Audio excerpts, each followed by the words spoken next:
So that gives you an idea. It's pretty good stuff. So 300,000. Consistently ranked as the best university in London. League tables, I'm sure you've had a look at all those. LSE tends to do pretty well in all sorts of areas, particularly in the area of research.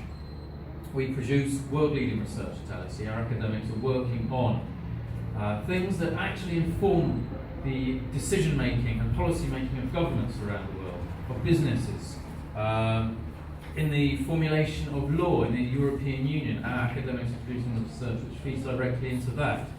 Really interesting stuff across such a wide variety of areas as well. Just quickly, was there a sign up? Oh, it's there. Okay, lovely. Great. Yeah, that would be lovely. This is our friend George Bernard Shaw again. These are some other Nobel Prize winners. He was our first. He won the Nobel Prize for Literature in the 1920s. I think he was 26. They've mainly been economists since then, but we do have an annual literature festival which is taking place, I think it's just starting now actually, so you can be involved with that. But this is Professor Chris Vissarides. He won the Nobel Prize for Economics 2010. He teaches in our economics department. So it gives you an idea of the calibre of people you can be learning from, of course, and who've been there before you. We have some fantastic resources. The British National Library for Political and Economic Science. It has over 4.1 million items. It's vast. We have the Women's Library. This is a women's library there, just to prove that it's not just for women. I was there a couple of days ago, actually working to get some peace and quiet. It's a library that's dedicated to the preservation of documentation and further research into women's fight for equal voting rights. So this is the rationale for it's another national library as well. Lovely space. Student centre there, Saw-Sweet Hop Student Centre. It's the home of the social side of life at LSE campus. Not much academic work takes place there, it's fair to say. There's a gym, there is a pub, of course, it's at British University. There are two others on campus too.